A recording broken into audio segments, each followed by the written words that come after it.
Alright, in here I'm going to teach you how to solve a Rubik's Cube.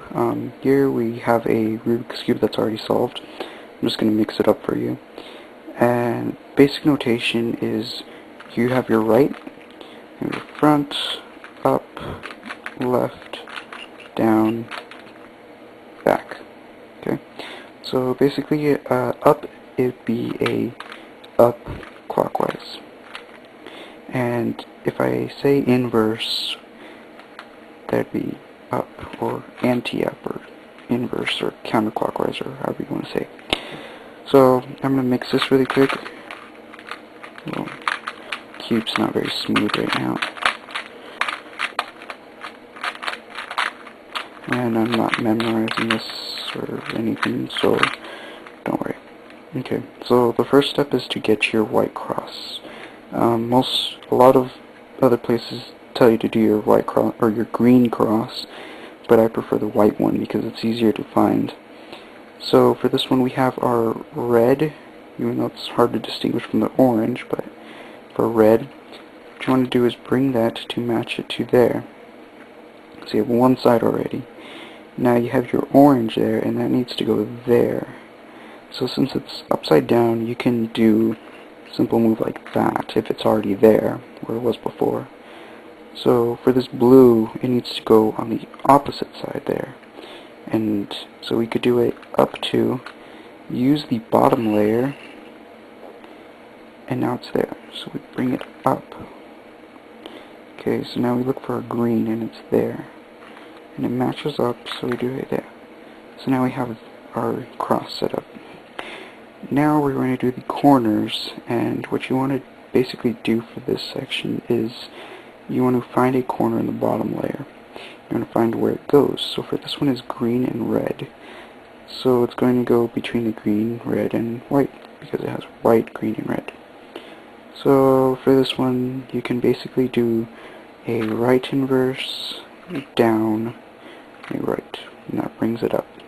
Basically the movement is to bring this down to where this is open and use this bottom layer to get it in there. So for red and blue, we look for red and blue, which is over here in this corner. Basically, let me repeat that. Whenever you have a piece in a different corner, you want to bring it and put it right back so you could keep that piece.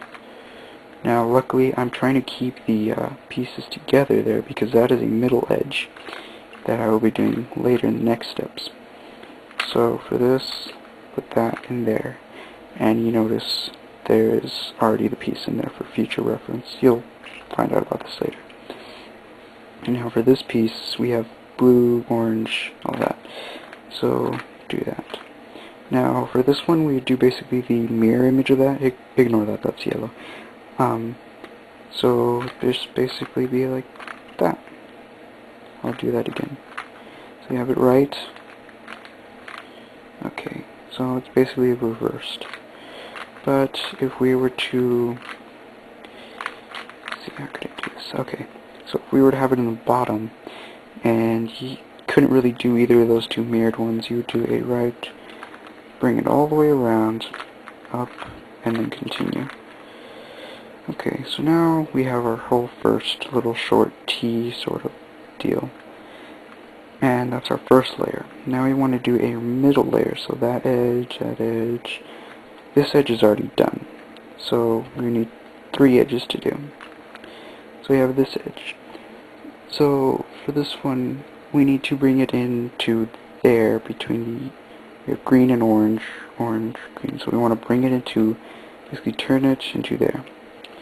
So what you want to do is match the piece up to there. Had it been flipped around the other way, and orange was down here, we would have it over here. It's just there. But for this case, we have that. So for this, we do a up, right, anti-up, anti-right, anti-up, anti-front, up, front. I'll write these algorithms down so people can get them. Okay, this is the other side of it, coming from the right side. Remember before it was like that? This is on this side, so you basically mirror that across. It would be up inverse, front inverse, up, front, up, right, up inverse, right inverse. So now we have this last one, and then basically one of those two algorithms. You can also solve that step while putting in the corner, but that's a little more for people who already know how to do this. So there's going to be three distinct patterns here for this top section, and what this basically does is get your yellow cross. And here you have a L shape, sort of. You want to always set it up like that if you have your L.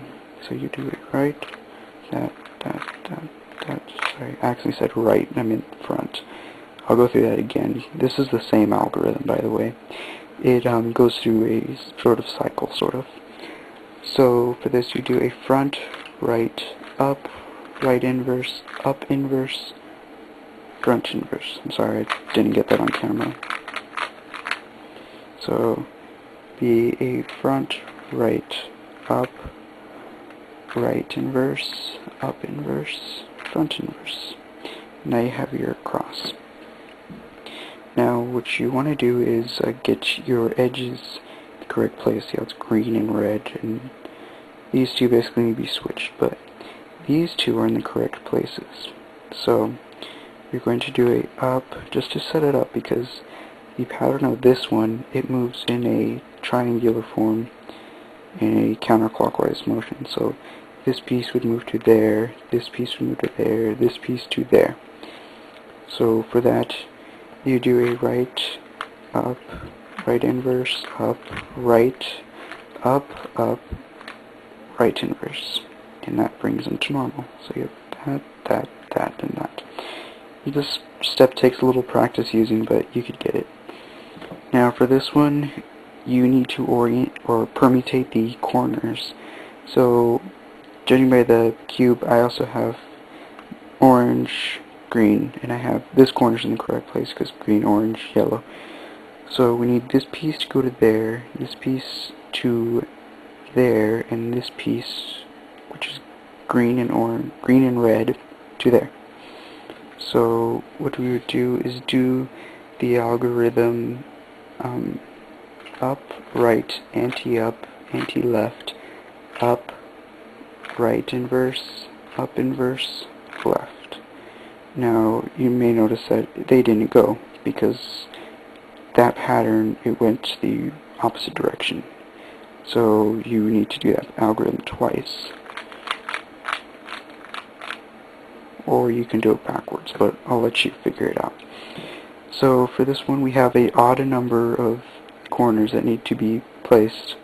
So ignoring the whole rest of the cube, you're going to do the algorithm of right inverse, right, down, right inverse, right, down.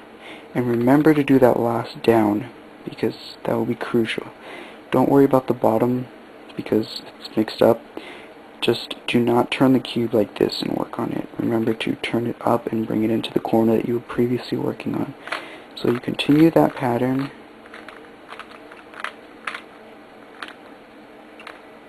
until